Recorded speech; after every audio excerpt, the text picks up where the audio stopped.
La indignación de los guatemaltecos por la corrupción en el gobierno traspasó las fronteras. Los connacionales que viven en el extranjero se unieron al clamor de un pueblo que exige la renuncia del presidente Otto Pérez Molina y de la vicepresidenta Roxana Valdetti por tener nexos con los líderes de la estructura criminal denominada La Línea. Con banderas, carteles y amor a la patria, los guatemaltecos que viven en Inglaterra, Argentina, Austria, México, Alemania, Honduras, Estados Unidos, Chile y hasta en el Líbano ven con nostalgia cómo el país en el que nacieron no avanza por la corrupción que opera al más alto nivel. José Miguel Castañeda, Azteca Noticias.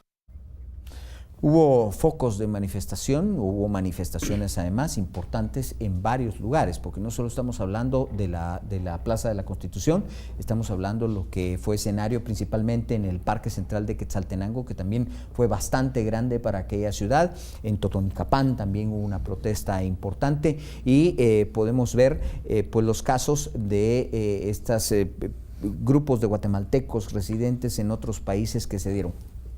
¿Qué va a pasar y ahora qué? Yo creo que depende de muchos factores. Esta crisis que tiene su origen en el ámbito de lo jurídico por una investigación de carácter criminal exitosa, lleva a una crisis de carácter político, que se ha manifestado fundamentalmente en el desgranamiento de la estructura del partido político en el poder, que yo creo que aún no hemos terminado de ver su final. Yo creo que habría que esperar renuncias de ministros, que va a profundizar aún más la crisis dentro de esa estructura de poder. Y la otra es que no hemos terminado de ver los efectos de la movilización social. Creo que van a ser más profundos si esa movilización social se logra mantener. Es decir, yo sí creo que la calle puede ser un escenario de ejercicio democrático importantísimo para las sociedades. Es donde se da un ejercicio práctico de la demanda, de la exigencia, de la libertad. Ojalá y esta logre mantenerse de esta manera no violenta, pacífica, tal y como se generó el día sábado. Esperemos nosotros que esa movilización social se mantenga en cierto criterio unificada por actores de la sociedad, y ojalá eso logre darle una salida dentro del marco del mismo sistema democrático a esta crisis. Es decir, yo sí no creo en el planteamiento de que una renuncia o quitarle el antejuicio a una figura presidencial o vicepresidencial vaya a modificar en algún sentido el sistema. La Constitución con sus defectos tiene los mecanismos para efectivamente salirle al paso a esas temáticas. Por lo tanto, pensaría yo que es un primer paso dentro del sistema que puede ir liberando un tanto esta crisis para ir buscando una salida que de fondo resuelva el problema no solo de la corrupción, sino de la impunidad, fundamentalmente el de la impunidad. Yo difiero de usted un poco en eso. Yo no espero mucho de las manifestaciones de las calles. En primer lugar, porque no todos los que están en las calles están de acuerdo sobre dónde está el problema. Eso tiene que ser una cuestión de reflexión, de gente que se dedique realmente a estudiar a fondo lo que está pasando. Por ejemplo, usted dice que la Constitución tiene maneras de resolver esto. La Constitución no tiene una cláusula de revocatoria de mandato. Lo podría tener, pero no lo tiene, porque los dirigentes que hicieron la Constitución, que era una gente muy heterogénea, no tenían interés en que hubiera una cláusula de revocatoria del mandato. Ellos ya anticipaban que iban a ser presidentes o diputados y no querían eso. Entonces, yo espero que las manifestaciones públicas ya no aumenten mucho más. Es más, deseo que no aumenten mucho más. Ya está bien, hicieron una manifestación ordenada, cívica, pacífica, ahí que debe quedar. Porque no sacamos nada con más manifestaciones, incrementando los ánimos, haciéndolos más incandescentes y que empiece a haber entonces destrucción de la propiedad y ataques a las personas. No, nada de eso quisiera yo. Yo quiero que este gobierno termine su periodo y al terminar su periodo se le lleve a los tribunales. Pero no solo a este gobierno, también al anterior, de Álvaro Colón, que han sido escandalosos. ¿Y por qué? No tanto por los daños de corrupción, sino por la falta de política de Estado. El endeudamiento exterior e interior de Guatemala se ha duplicado en 7 años. Eso no lo aguanta ningún país. Y sin embargo nadie dice nada. ¿Qué diría usted? Es que yo pensaría que ahí hay dos visiones. Uno, vamos a ver, yo sí creo que la manifestación pública de la calle genera reacciones en las esferas de poder. Yo sí creo que esperar que se llegue al 14 de enero para luego empezar un juicio con la cooptación de las cortes que hubieron el año pasado, prácticamente va a resultar en dejarles, digamos, la libertad para que nuevamente esta circunstancia de corrupción pase como un caso que nos indigna profundamente como sociedad, pero que no alcanzamos efectivamente a castigar a quien ejerce ese hecho de corrupción. Y lo otro es que creo que esta manifestación pública, en tanto está dirigida al sistema político, también debiese de irse generando hacia el sistema de justicia. Recordémonos que el año pasado fue el año de cambio de toda la institucionalidad pública encargado del sistema de justicia. Y lo que tuvimos ahí fue una cooptación fundamentalmente del Ejecutivo, de la estructura del sistema de justicia, y se ha tomado al ICS como la caja chica bajo la cual se hizo esa cooptación. Yo creo que si eso se deja pasar, el problema es que esos jueces cooptados van a permitir que efectivamente este caso quede en la impunidad. Y hemos empezado a ver... Por cooptados se refiere a comprados. Sí. Directamente sí, comprados. Son gente al servicio, diría usted, de este grupo político. Las manifestaciones, por otro lado, no son un precedente que es importante ponerle a los políticos. Por supuesto. Para que tengan frenos en sus Aquí apetitos. Hubo protestas cuando se subieron los impuestos en tiempos de Vinicio Cerezo en la calle. Y algo se logró, pero la corrupción sí continuó. Aquí hubo protestas también contra Álvaro Colón cuando lo de Rosenberg y no quedó en nada. Las protestas por sí no son gran cosa. La democracia no consiste en gritar ni en empujar, sino en observar o hacer respetar las leyes, cosa que ningún gobierno de Vinicio Cerezo al actual ha hecho en Guatemala. Todos han violado la Constitución y las leyes que juraron defender. Todos, sin excepción. Entonces algo está malo en el sistema. Cuando nadie cumple con su deber en las esferas del poder. El Congreso es un pantano. ¿Podemos decir que el sistema está tomado, enteramente tomado? Totalmente, y ha habido una fuerte discusión en tanto si Guatemala es un estado fallido o no. Yo más diría que es un estado que está secuestrado y cooptado por estos grupos de interés, que está claramente manifestado, digamos, en la última resolución de la jueza Marta Sierra de Stalin. Es decir, pareciera ser que los tipos delictivos que les fueron impuestos y que permiten la prisión domiciliaria a una parte de esta estructura criminal representan efectivamente esos primeros vistos de lo que puede ocurrir en un caso que puede ser un parteaguas o un punto de inflexión en la historia de Guatemala. Si eso se sigue permitiendo, pensaría yo, va a resultar siendo un caso de altísimo impacto que está generando altísimas expectativas y que de no resolverse de manera efectiva va a producir una altísima frustración social que va a ir, digamos, calmándose la situación social, pero que en un futuro próximo la crisis va a volver a reventar en tanto no se han, digamos, atacado las causas que originan este malestar en la población.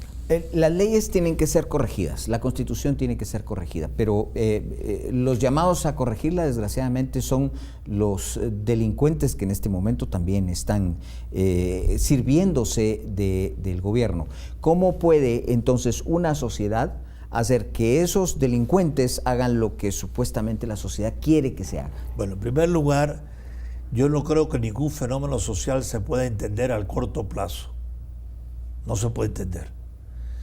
Si uno tiene la visión de largo plazo, entonces acierta más con los causas y los efectos de lo que está mal hecho. Aquí ya tenemos 30 años con la Constitución del 85, ya tenemos tiempo suficiente para saber dónde falla y dónde necesita mejora.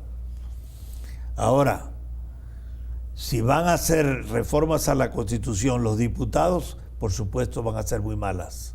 Entonces yo creo que una democracia consiste fundamentalmente en el debate, todo el tiempo.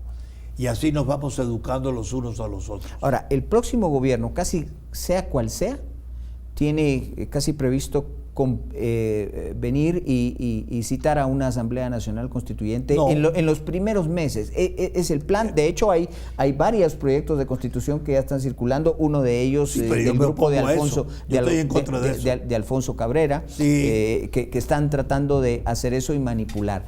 ¿Abrir esa puerta no es delicada? Sí, es muy delicada. Por eso tiene que ser precedida por un debate público prolongado, hasta que caigamos en la cuenta de dónde están los fallos y dónde están las soluciones. Por ejemplo, se supone que tenemos 3 poderes soberanos iguales, independientes los unos de los otros. Eso es falso. Eso es falso. El Poder Judicial depende del Ejecutivo y del Congreso. Entonces, el Poder Judicial, que debería ser el más importante y el más independiente de todos, es el más relegado a la poca importancia y encima el más dependiente de todos, de los corruptos. Entonces el sistema del Poder Judicial hay que cambiarlo, de arriba a abajo. Pero eso hay que discutirlo. Tenemos que enterarnos por qué, dónde, cómo, para que entonces llegue la gente a la Constituyente, a la Asamblea Constituyente, si se da, con un poco más de conocimiento que el superficial de las opiniones de los periódicos, que es a lo que se basa. Uno de los constituyentes llegó a la Constituyente con solo 23 años de edad, Roberto Lejos. ¿Qué sabe un muchacho de 23 años, como sea Einstein, de los problemas a fondo de un país? Nada, no puede, ni aunque sea Einstein. Entonces, aquí se exigen más requisitos para ser un policía que gana 1.500 quetzales al mes que para ser presidente de la República. Cualquiera puede ser presidente de la República, mal hecho. Eso está mal, hay que cambiarlo. Yo sé que es casi pedirles que hagan predicciones, pero de aquí a un relativo corto plazo, ¿qué cree usted que pueda pasar? Yo creo que van a depender de los siguientes factores. Uno es que hay que ver cómo se va procesando la investigación ya en el ámbito del juicio que tarde o temprano tiene que empezar. Ahí hay una diversidad de actores que pueden salir afectados y que dependiendo de eso se puede mover el escenario, ¿verdad? Pueden haber más actores políticos involucrados, sin lugar a dudas. Recordémonos que las aduanas, hemos tenido conocimiento, han sido de las estructuras criminales más añejas en el país, aduanas y migración, ¿verdad? Entonces eso puede resultar otras esferas de poder.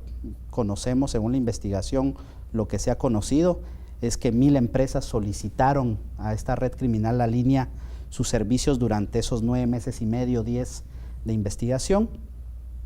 Recordémonos que esto puede producir efectos políticos también en la salida de otros ministerios, de otros ministros que produzcan cisma en determinados ámbitos del poder.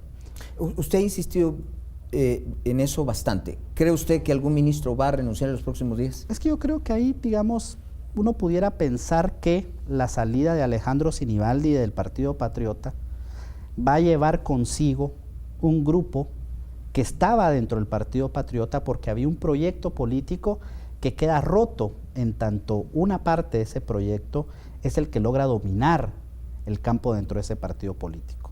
Fundamentalmente, el grupo que provenía con Otto Pérez Molina y con Roxana Valdetti. El grupo que siente que ese proyecto fue traicionado empieza a deslindarse del partido político. En diputaciones ya lo hemos visto claramente, faltará ver si eso va a tener su correlato en el ámbito ministerial. Y la otra es qué tanto presión social vaya a existir para modificar eso. Si efectivamente se pueda dar una salida, por ejemplo, que puede ser eliminarle la inmunidad a la vicepresidenta y que inicie un proceso de investigación y persecución penal en contra de ella, va a depender mucho de su cantidad de poder todavía como vicepresidenta. La otra puede ser la renuncia, que la deja en una circunstancia mucho más difícil. Y pareciera ser que frente a escenarios como estos actores impunes y corruptos suelen quedarse en muchísima soledad. El otro es ya una presión social que termine en la renuncia efectiva del binomio presidencial. Y eso pues efectivamente en un año electoral tendrá que buscarse el mecanismo para no terminar, digamos, en un escenario de rompimiento total que imposibilite las elecciones, que ojalá que no, porque puede ser efectivamente una salida efectiva a la crisis. Yo diría que no es un escenario único el que está a las puertas, pueden haber muchos escenarios. Yo creo que hay grados también de aceptación en la sociedad de lo que pueda llegar a ocurrir. Ojalá y estemos a las puertas de un quiebre de tal naturaleza que nos permita hacer modificaciones estructurales, que hasta el momento no estamos del todo de acuerdo, pero Guatemala es un país sobrediagnosticado, pudiéramos decir. Veremos ¿verdad? qué pasa. Lo que no hay es la propuesta de salida. A nuestros invitados les agradecemos el haber estado Bueno, con yo nosotros. querría decir de todas maneras Sí. que la pregunta no era la correcta, porque estás preguntando al corto plazo. Sí. Y deberías haber preguntado qué va a pasar a largo plazo. A largo plazo. Pues ojalá hubiera una corrección del sistema, ¿verdad? Todos lo esperamos. Bueno. Veremos qué pasa. Muchas gracias a los dos, a Jorge Santos, a Armando de la Torre, muchas gracias por haber estado con nosotros. A ustedes, pues también, por habernos acompañado.